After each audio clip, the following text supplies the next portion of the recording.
And Ted, thanks for joining us. Hey Naomi. Hey everyone. Thanks for having me. How you doing? I'm hanging in there. Just had a little lunch. Doing pretty Nice. well. Amazing. All right, we're loading up the screen here. Okay, great. Well, I'll hand it over to you to introduce yourself as one does. Okay. My name is Ted Goas. I am a designer and developer with a soft spot for HTML email. Kind of fell into it, email in around 2007. And it's kind of sort of been part of every job I've had ever since.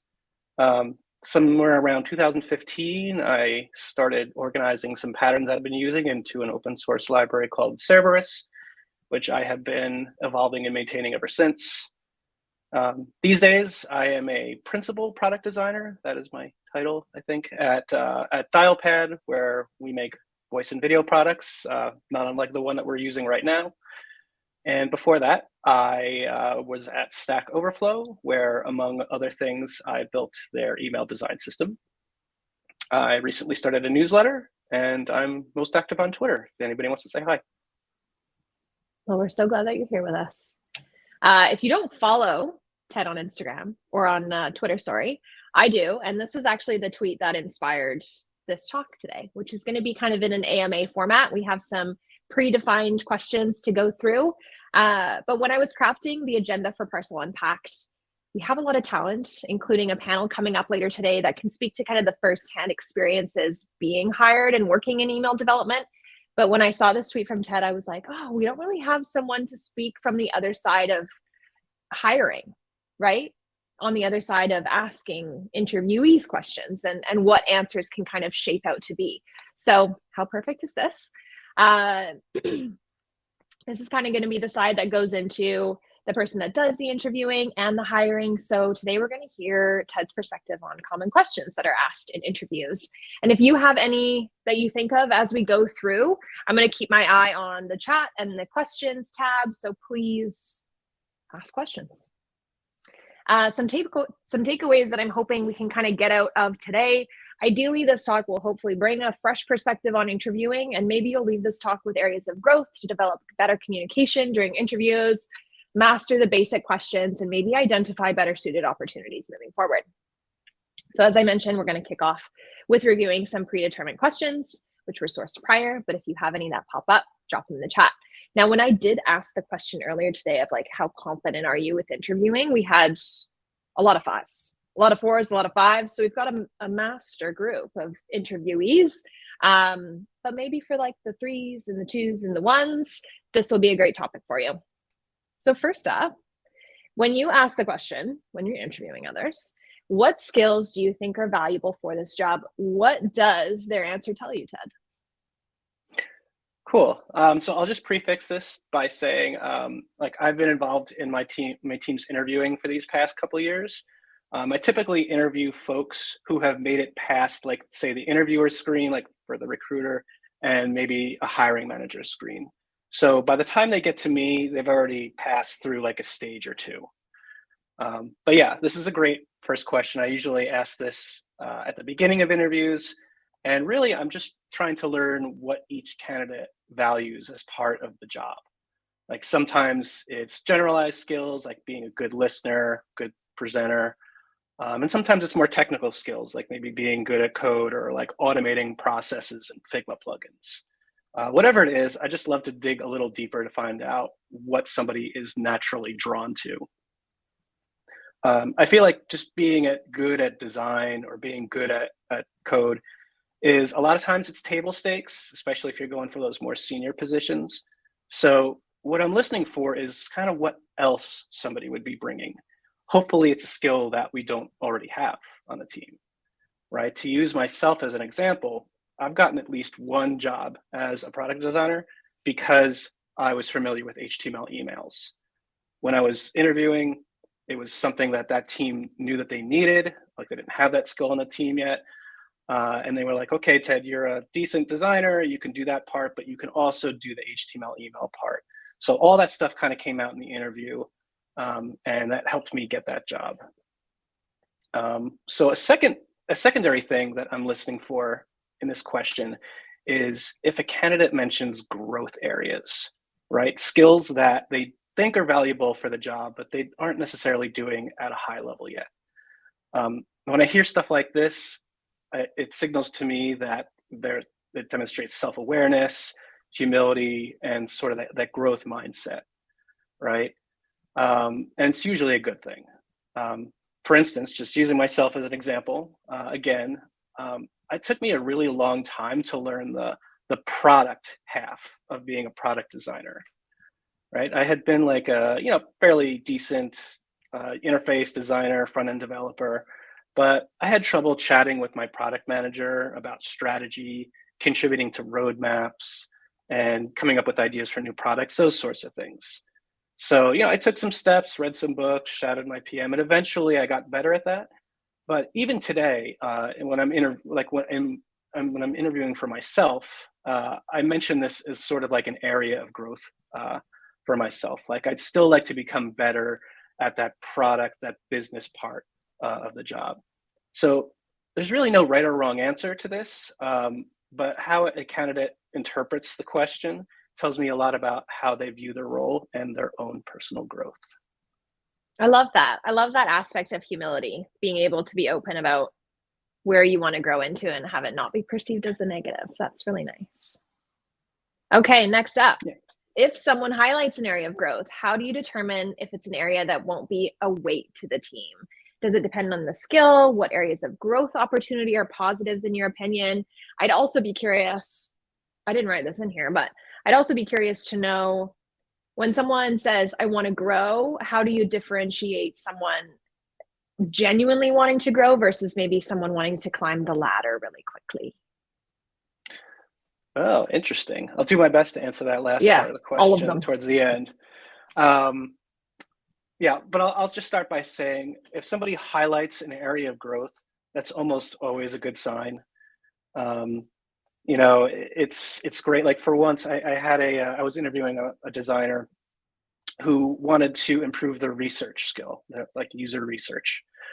Now, a bunch of designers on our team are, competent researchers themselves, and it is super helpful for somebody to be able to run research without the need of like a dedicated UX researcher.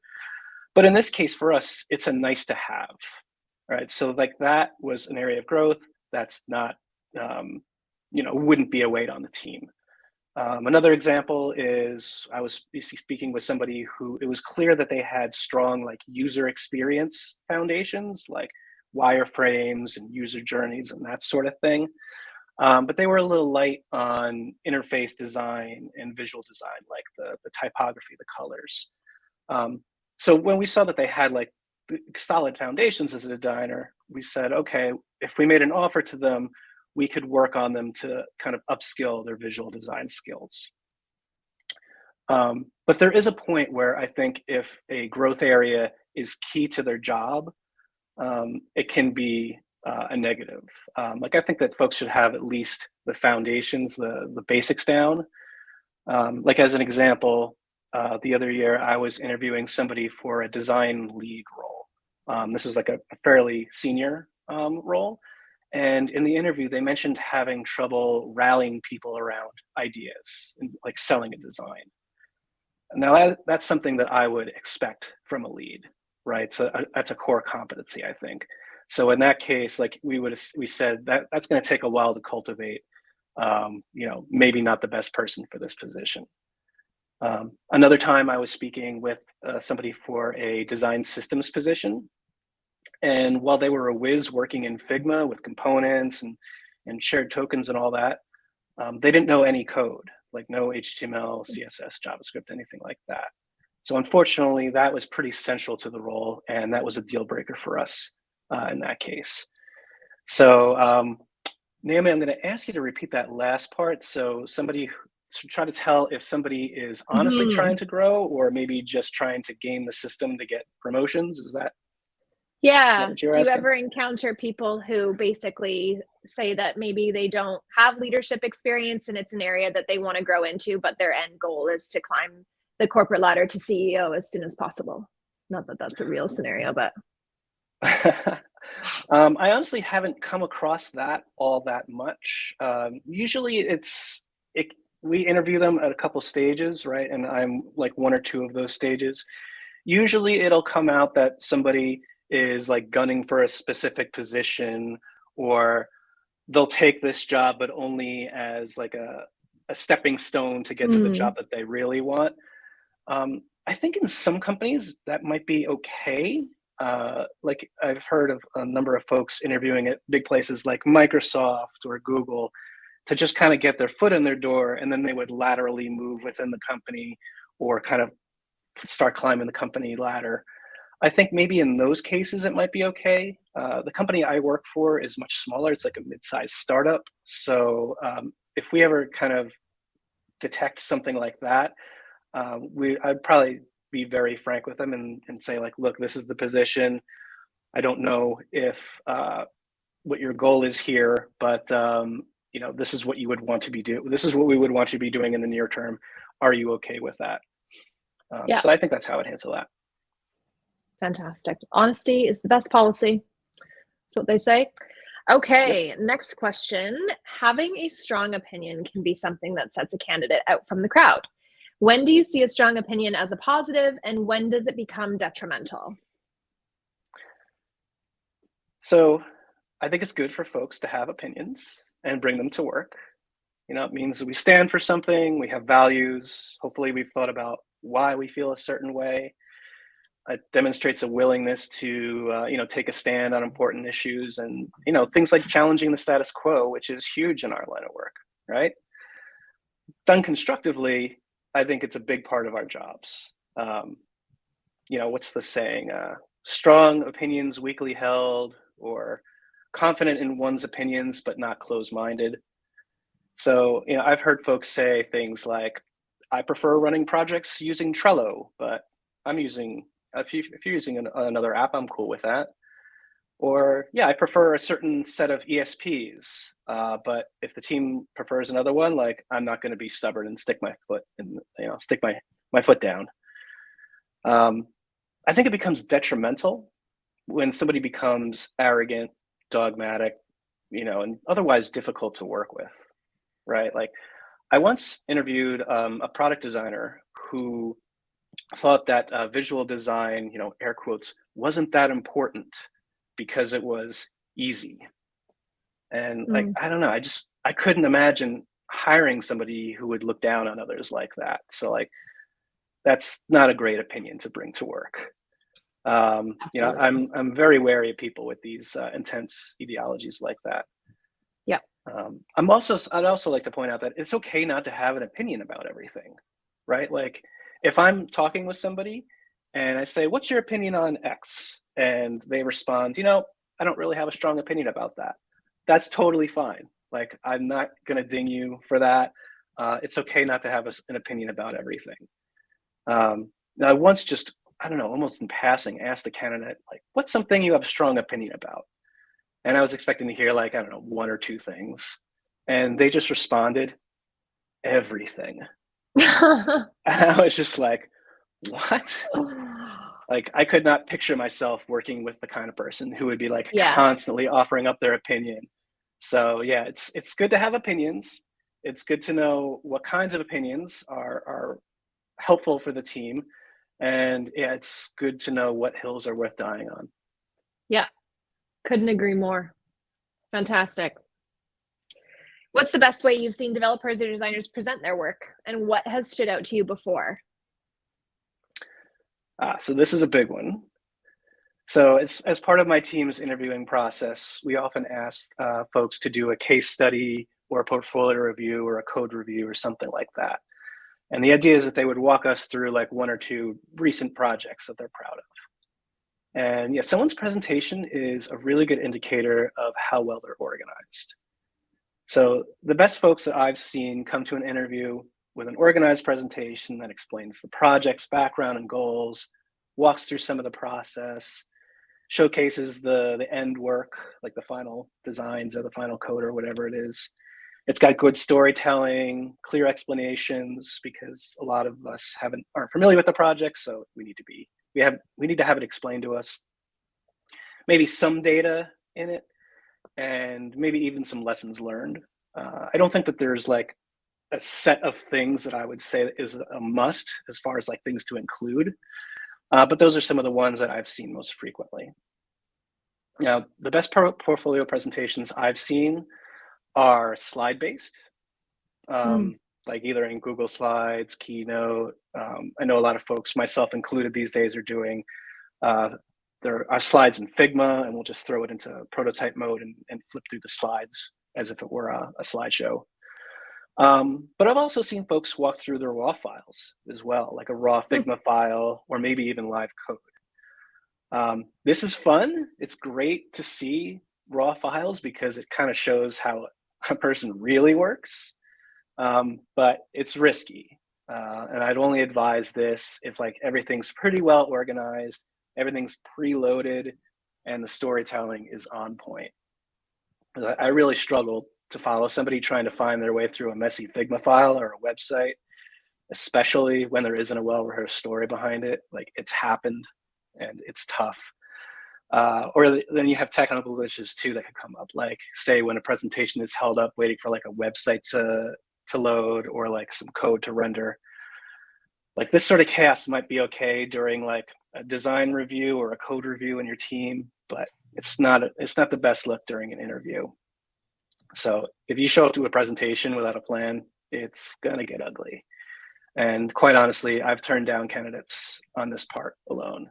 Mm. So like overall, part of a designer or developer's job, I think, is to rally people around a design. And if they can do this in an interview, it's a pretty good sign that they'll be able to do it on the job as well. What about PDF files? Do you see people present their Yep. content in PDF Yep. files? Okay. Yep. That was a PDF's question that fine. came in. Yep. It's the same. I think a PDF file is essentially like a slideshow. It's just, you're going up and down Yep. instead of left to right. Cool. Perfect. What advice do you have for the perfectionist, which is probably some of us here? Maybe we have a little bit of OCD. What advice would you give them? Yeah. Don't we all have OCD? I appreciate the perfectionist dedication to their quality and craft, but I'd want to know how they balance speed and quality. Because a lot of times these two things there's a constant tension between the two. Now, I'd want to hear, I'd ask for examples of like when it was worth it to stick with something for a little while longer just to get it, just right. And when, good enough was good enough. And just hear, talk about the difference between those two. What I'm really trying to learn is how somebody decides to stick with something a little longer, and when they decide that maybe their effort is best spent elsewhere. Like, what goes into that? What goes into that decision? Is it the impact they would have? Is it delight, timelines, the audience that would be impacted? Mm-hmm. Now, I'll say like this might vary based on the size team or the company that somebody's applying to. So like if you're working at like a small startup or maybe even like an agency, I imagine they would value speed more than perfection. But if you are going for like, say, an enterprise, they might value perfection over speed. I'll prefix it by saying the companies that I typically work for are right in the middle, like mid-size, mature startups and private companies. So your mileage might vary, take it with a grain of salt. But in my experience, there is a constant tension between shipping faster and shipping better. So really, I would just want to know how somebody would navigate that if they join the team. Yeah, that's a great answer. So there's somewhat no solution to perfectionism. There's just a balance. Yep. Okay, this is a fun one. How important are side projects? Side projects. Side projects. Listen, I say this as somebody with side projects. Mm-hmm. Side projects are hard. Like, just personally, I'm a parent. I got 2 little kids running around most of the time. I've had several bouts of burnout, some of them very recently, like last month. And those are just my reasons, right? There's a million reasons why side projects are very difficult for folks. And let's face it, not everybody lives to work, and that's totally fine. Totally fine. So in my opinion, side projects aren't a must, but I am hoping to hear that somebody has enough initiative and product sense to be able to look at a product or a space and identify, or a process even, and identify gaps and opportunities, right? Basically, that somebody has the drive to work on something that nobody asked them to work on. Now, this can happen outside of somebody's day job, like in the form of a side project, but it can also happen at work too. Like I love hearing about how people are involved in creating their team's processes or pitching projects for their team's roadmap. And these don't have to be like huge things, like say building out an email design system. I mean, a bunch of us have probably undertaken that, and that's a pretty big lift. It could be as simple as like say defining copy guidelines for how button text is written in emails. Like so, next time somebody is coding a button or designing a button, they don't have to think about how the button text is written because that's already been codified and standardized. Yeah, I was talking with an email developer who mentioned that they had pitched a project to overhaul their product's email preferences, right? So this was technically outside of their job description, right? Because their job was just like the emails themselves. And quite honestly, I don't even know if they ended up doing the project, but just the fact that they pitched that project, it displayed initiative, and it showed how they care about the whole experience end to end, and we're thinking big picture. So like that was a great example. Another example of somebody taking the initiative while at work was somebody, this is one of the more creative ones actually. Somebody set up office hours at their company to teach HTML email, right? It was like they were on the team, their team was like, fairly big, but there was only like a handful of people that really knew email, but everybody kind of had to deal with it. So they just set up a repeating calendar invite where if anybody was working on email, they could come by, they could ask their questions and gradually learn a little bit about HTML email. So this person saw a problem on their team and they solved it creatively without spending a ton of time or resources. So again, going back to side projects, what I'm really listening for and hoping to hear is initiative. And I really don't care if that happens inside of work or outside. Yeah, that's fantastic. Everyone should keep a list of their accomplishments and initiatives, even though they might not seem as big today. They could be fantastic maybe tomorrow, right? If you're going through a job interview. Okay, so this is our last question coming up, and then we have a couple that have trickled in the questions tab. So after this question, we're going to take questions from the audience, and I'm excited about both of them that have come through. Last question. What's something about interviewing that people don't talk about? Yeah, so one thing, and I think this kind of came up in the chat during one of the other talks, is one thing that gets overlooked, I think, is the time at the end of an interview where a candidate can ask me questions, right? Like I would say like maybe the first 3/4 is like answer my question, show your portfolio, show your code, that sort of thing. But usually we try to leave like 5 to 10 minutes for the candidate to ask me questions. And I feel like sometimes folks are so focused on getting the first, 3/4 of the interview down, like making sure their answers and their presentation are perfect, that they forget about that time at the end. And I'll let you in on a secret. During this time, even though now the candidate is asking me questions, I'm still judging the candidate. I'm still judging them based on the quality of questions that they ask me. So I think it's good to have some thoughtful questions prepared ahead of time. And I'm not talking about like softball questions like, what's the team like? Or what's your design process? Or, things that could be answered with 5 or 10 minutes of research on LinkedIn or Glassdoor. I'm talking about ones that throw me a curveball. And I have a couple, I wrote down a couple here from the interviews I've been at. One person asked me, this was last summer, I believe, hey, I noticed everybody in my interviews so far has been a white guy. Tell me about your company's approach to diversity and inclusion. And I was like, all right, wow, that is a hard-hitting question. Didn't pull any punches. And yeah, what it did is it made me hang up the call afterwards and head right back to my hiring team and say, hey, I think we have a problem here. We don't have we have a fairly diverse team, but why aren't we including them in our hiring process? So that person, yeah, that question really took me aback. So I was happy to see that they didn't pull any punches and ask me that question. Another person asked, how does the company make decisions? You know, again, not your garden variety questions. Like they want to know, like, how does stuff get done? Like, if I want to impact what I work on, how does that happen? Another person asked, how does the team handle conflict? You know, another, you know, kind of question that can lead to some awkward situations, right? Because conflicts can and do happen, and some teams don't have the best way of handling them. So they wanted to know what they were going to get into before joining the team. And the last example here is somebody asked, how does the company think about seniority? Who decides how and when promotions happen, and what about firings? So somebody was asking me about our firing strategy in an interview. Like, these kinds of questions I think are great.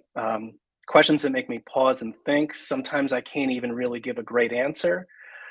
But I love hearing hard questions like this that challenge the status quo, right? When I see that somebody doesn't shy away from this in an interview, there's a good chance that that's going to continue if we hire that person. That's a great answer. Now, I have an interesting one in the questions tab. How do you deal with a coworker who takes credit for your work? I'm assuming maybe this is more like internal and not necessarily in the hiring process, but I'd be curious for your insight on that and if you've experienced it before. Yeah, so this is dealing with somebody who's, I guess, has already been hired. Mm-hmm.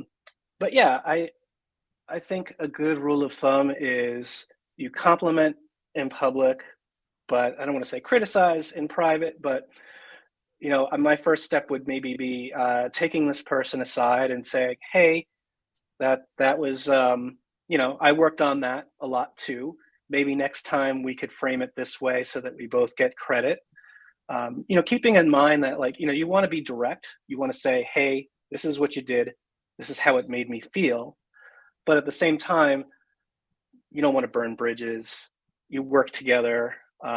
So just trying to set yourself up for, like, I'm going to have to work with this person again. I want that to be nice. I want it to be amicable. They're probably, you know, talented. So let's find a way to make sure that we work together successfully and that this situation does not happen again. That's a great answer. Very composed. I have learned something today. All right. Well, thank you so much, Ted. This was really, really insightful. And I hope that if anyone out there in the audience right now is currently interviewing for a job, you were able to take something of value today and can apply it in your next job interview. And I'd encourage you all to follow Ted on Twitter and bombard his DMs with more questions about job interviewing because he has a ton of guidance to give. Again, thank you so much. It looks like there has been a couple more questions pop into the questions tab. So Ted, if you don't mind just taking a look at those, we really appreciate having you here. Yeah, thank you so much. Thanks, everyone.